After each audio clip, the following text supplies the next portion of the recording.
Hi, we're talking about easy living today. 1937, incredible screwball comedy starring Gene Arthur, Edward Arnold, and Ray Milland. I love this movie. I think it's super good. I love screwball comedies. I think uh, I think they're simply delightful.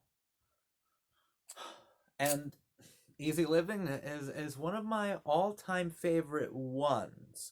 It was directed by Mitchell Lyson, who I believe started off in costume and set design. And he was always really interested in costume and set design, so much so that I believe, uh, since everyone knew that Gene Arthur was, quote, a little cuckoo and hypersensitive, incredibly nervous, had an inferiority complex.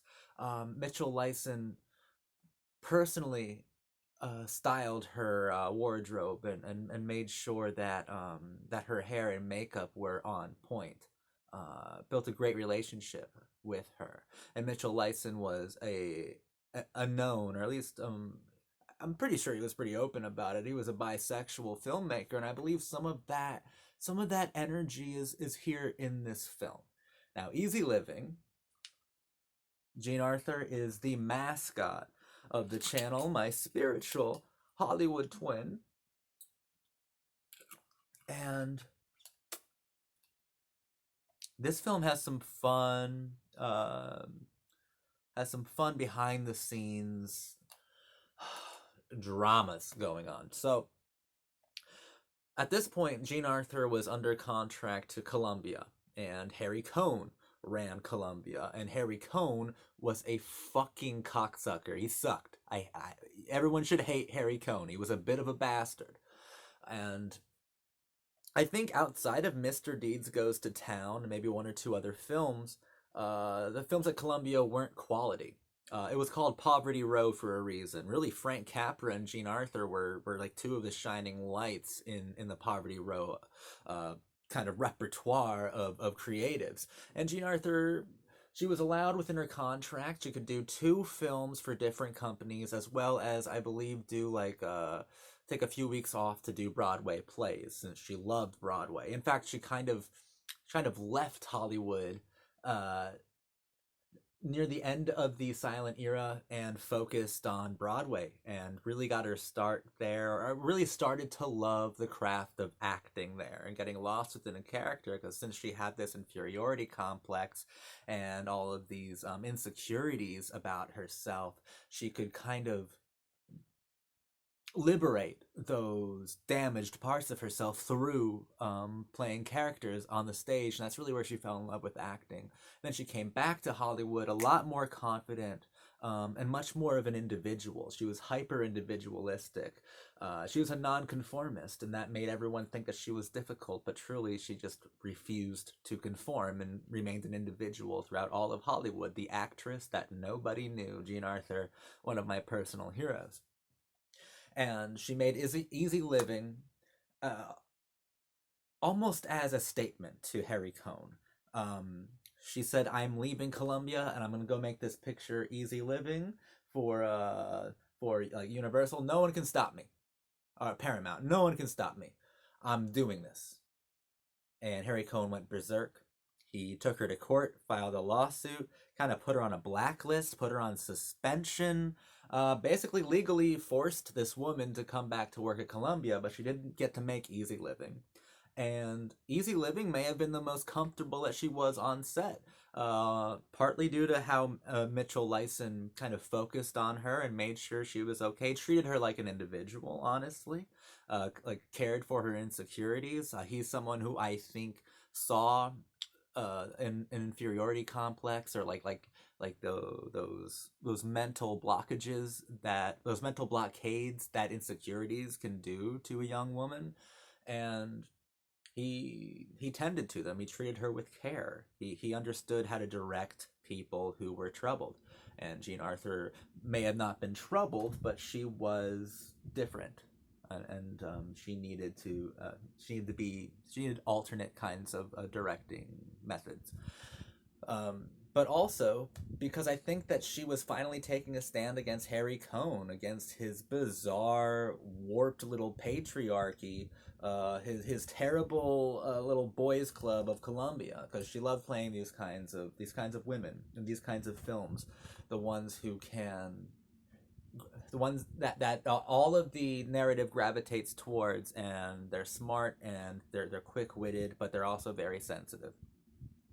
She loved making this picture, but by the end of the picture, yes, Harry Cohn forced her to come back to work for Columbia, forced her to complete her contract, put her back into a prison, basically. But at least she had people like Frank Capra, who were also under lock and key at Columbia, who equally hated Harry Cohn, um, treated him with the same amount of animosity and received the same amount of it as well. At least when she went back to Columbia, she did You Can't Take It With You and Mr. Smith Goes to Washington with Capra, and we have two of the greatest performances ever. Easy Living might be the greatest screwball comedy performance. She is outrageously good here. And when she was done making the film, she hatched a plot. She planned to murder Harry Cohn. She had a whole thing worked out with a secret revolver, and she knew how to get away with it. Which sounds funny, right? But friends of hers have shared this story, and they're like, yeah, it seems funny at first, but then your mouth, your agape, your mouth just drops open. You're like, oh no, she's serious.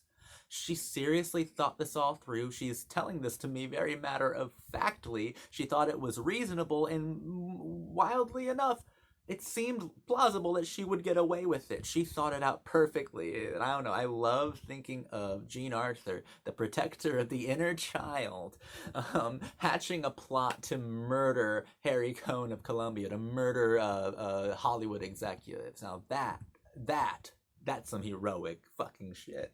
Easy Living. Easy Living is phenomenal. Has a wild amount of chemistry. It's really simple. It's about a very rich man played by Edward Arnold who throws who throws a sable coat, a fur coat, off of a balcony, and it hits Jean Arthur right in the head, and then everyone assumes that she is Edward Arnold's mistress, the mistress of Ball, the banker, this incredibly rich fucking person.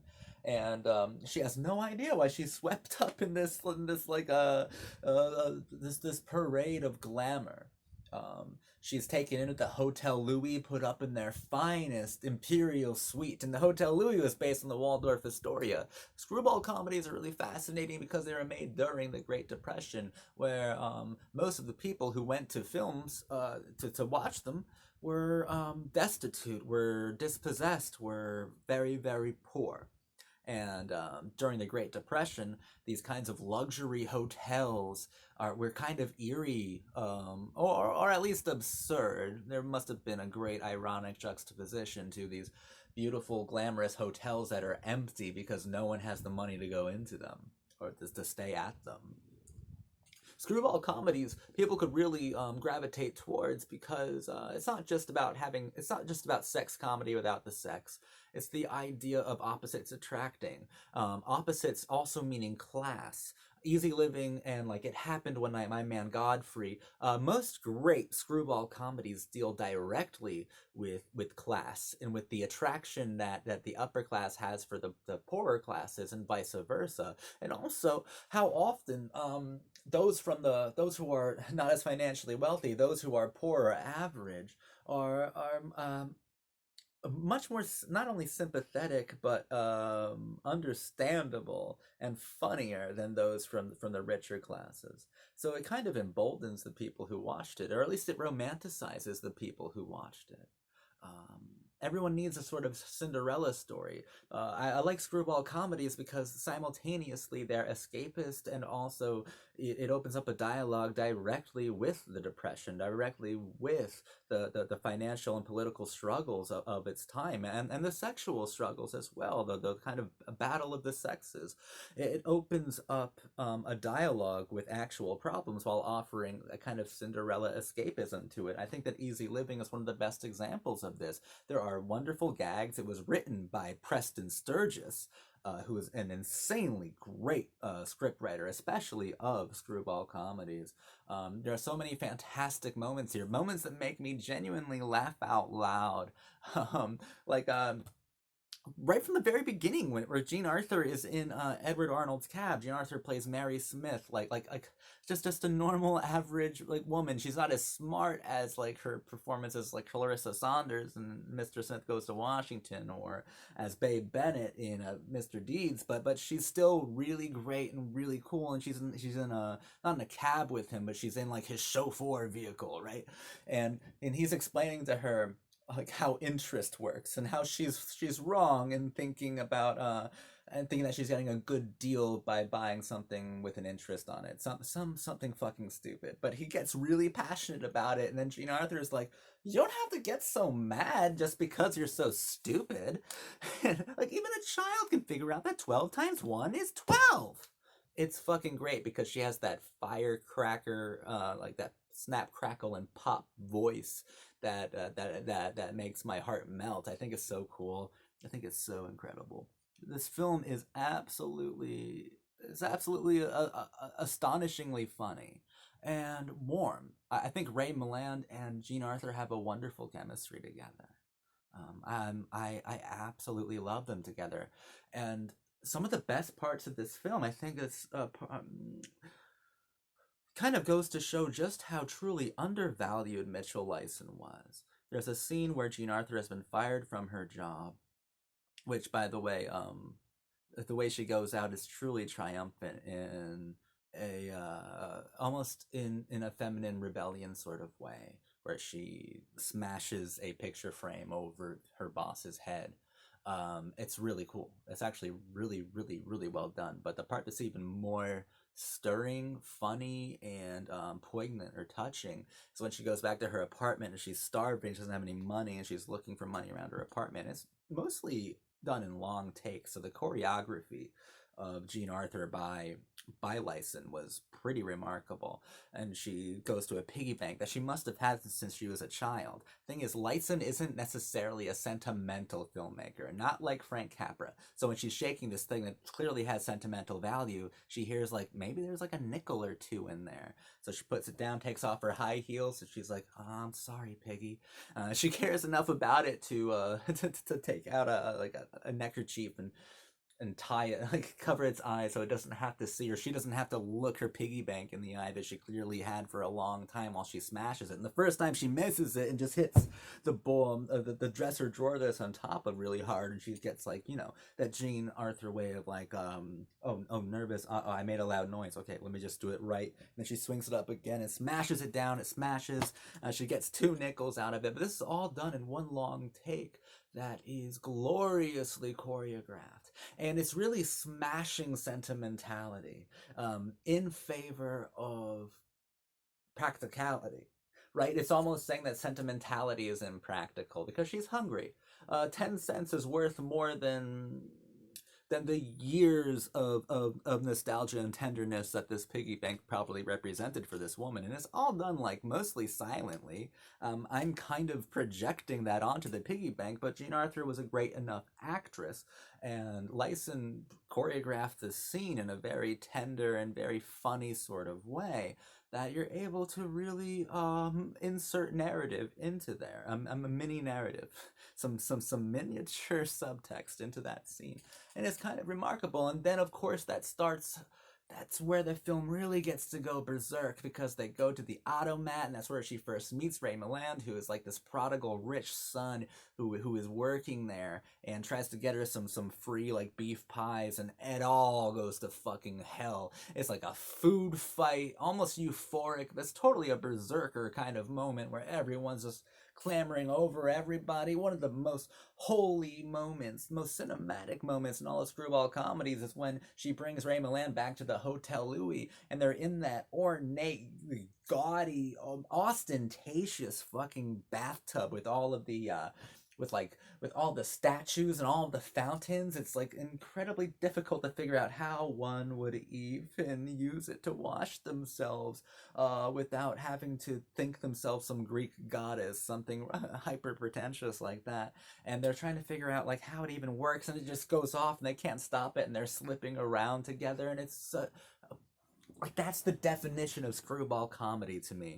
Like um like a runaway rich boy and a poor girl um in this crazy bathtub in this opulent hotel, and they don't know how to operate it because it just keeps splashing them in the face. Like that to me is basically the definition of the screwball comedy. You have class, you have attraction, you have tension, you clearly have comedy and pratfalls, and you have the aesthetic, you have the scenery, and you have the design, and you have the choreography. I think that's the most holy scene in all of screwball comedies is the rich boy and the average working girl trying to figure out how a super wealthy person's bathtub works, trying to figure out how the bathtub in the imperial suite works. That is fucking screwball comedy,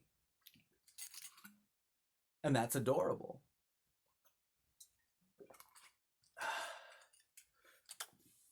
Easy Living is, I think, an incredible film. This film is excellent. Edward Arnold is great. Jean Arthur and Edward Arnold have remarkably good chemistry together. In all of their pictures. And they did quite a few together, and they're always great together. Jean Arthur is an extraordinary actor. I've been making me, maybe not confront, that might be too aggressive, but to finally recognize the ways that I may have an inferiority complex, or most certainly hypersensitive insecurities that can at least make me feel incredibly small in every way, and also like the kind of the misanthropic, the unintended misanthropic behavior that both Jean Arthur and I can put out to people. Um, it's more so nonconformity. Like she refused to do all of that typical Hollywood starlet stuff.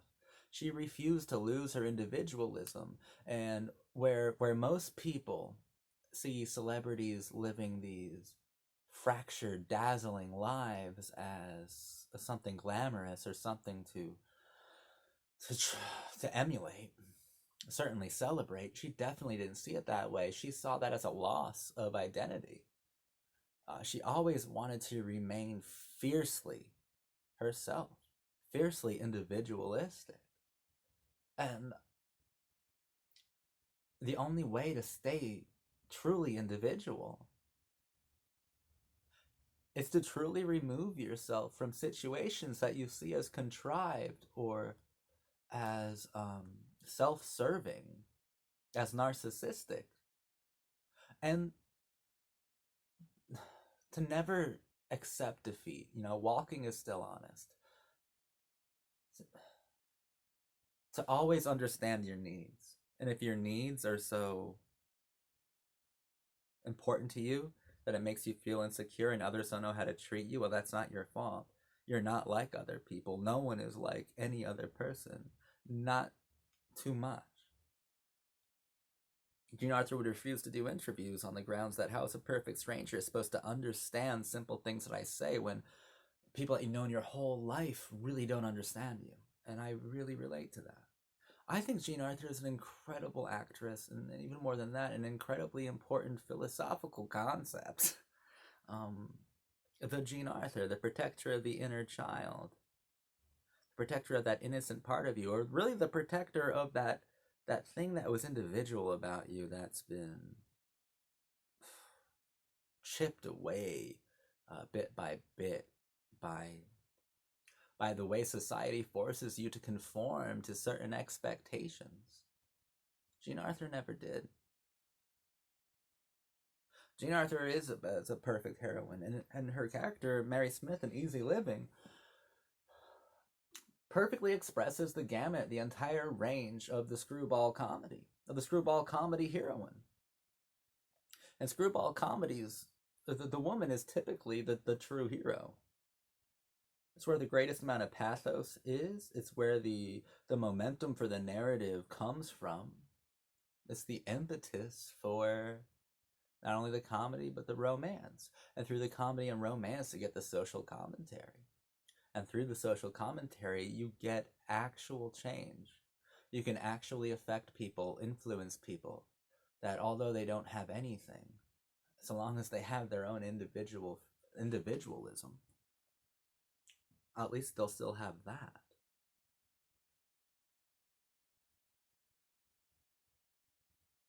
And escapism ain't all bad.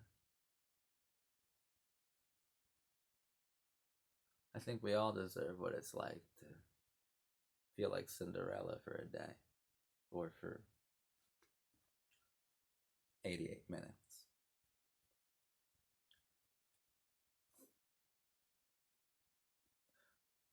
Because if you can provide escapism while at the same time ushering or starting a dialogue with the audience about something that's very real, about love and about society and about individualism and about attraction and tenderness, then you've done something very important. You've made an excellent screwball comedy, like they did. Bravo, Mitchell Lyson. Bravo, Preston Sturgis, Edward Arnold, and Ray Milland. But most of all, God bless Jean Arthur.